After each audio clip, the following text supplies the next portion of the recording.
செய்து இன்னைக்கு சினிமா தயாரிக்கிற அந்த செய்தி நம்ம எல்லாம் அதிர்ச்சிக்குள்ளாய் இருக்கிறது. அது குறித்து சட்டமன்றத்திலே மக்கள் மன்றத்திலே கேட்டால் ஸ்டாலின் அவர்களுக்கு மறதி வந்து விடுகிறது. மறதி வந்தால் என்ன செய்வது?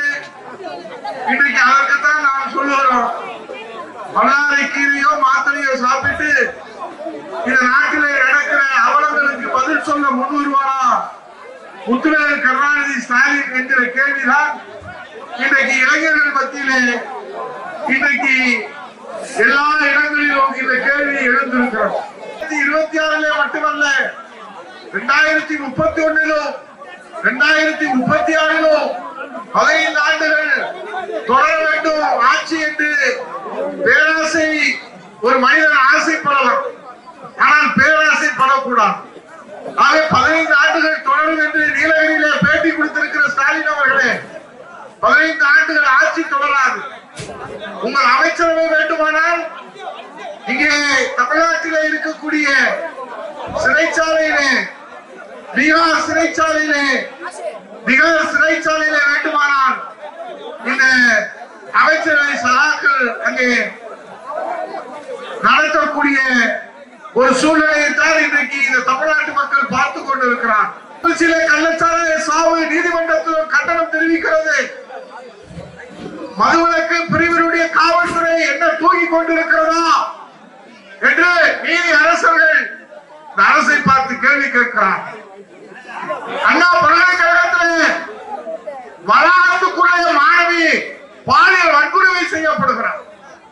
நீதி அரசர்கள் கேட்கிறார்கள், இது எப்படி நீங்கள் அந்த பெண்ணை முன்வந்து இது போன்ற ஒரு துயர சம்பவம் தமிழகத்திலே இனி நடைபெறக்கூடாது என்பதற்காக புகார் மனு தெரிவிக்கிறார்.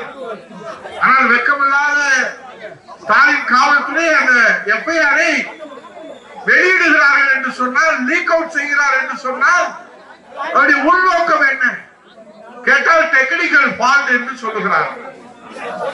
அந்த எஃப்ஐஆர் மட்டும் வெளியிடுவதற்கு எப்படி டெக்னிக்கல் ஃபால்ட்? ஏனால் இது போன்று பாதிக்கப்பட்ட பெண்கள் தைரியமாக முன்வந்து அவர்கள் புகார் கொடுத்து எஃப்ஐஆர் பதிவு செய்தால் இது போன்று வெளியே வரும் என்கிற அந்த காரணத்தினாலே தான் இவர் மறைமுக அச்சுறுத்தல் காரணமாகத்தான் இந்த நிகழ்வு நடந்து கொண்டிருக்கிறது. ஆகவே தமிழ்நாடு எங்கே சென்று கொண்டிருக்கிறது? பெண்களை தெய்வமாக மதிக்கிற இந்த நாடு அன்னை தமிழ்நாடு. ஸ்டாலின் ஆட்சி பொறுப்பை ஏற்றதற்கு பின்னாலே இந்த அரசு எங்கே சென்று கொண்டிருக்கிறது? ஸ்டாலினுடைய மருமகன் சபரீசன் வாட்ச் ஸ்பேஸ் என்கிற ஒரு விண்கலத்தினுடைய ராக்கெட் ஏவுகணத்தினுடைய ஒரு கம்பெனியை இன்றைக்கு பதிவு செய்திருக்கிறார். அதற்காகவே இன்றைக்கு தமிழ்நாடுடைய விண்வெளி கொள்கை 4 ஆண்டுகள் கழித்து வெளியிட்டிருக்கிறார். சிந்தித்து பார்க்க வேண்டும். நிறைய இளைஞர்கள் இருக்கிறீர்கள், ஊர் மக்கள், ஆனாக பெரியவர்கள் எல்லோரும் இருக்கிறீர்கள். நீங்கள் சிந்தித்து பார்க்க வேண்டும், நாடு எங்கே போய்கொண்டிருக்கிறது? தமிழ்நாடு ஸ்டாலினுடைய குடும்ப ஆதிக்கம் விரிவடைந்து கொண்டே இருக்கிறது. அதற்கு எல்லையே இல்லை.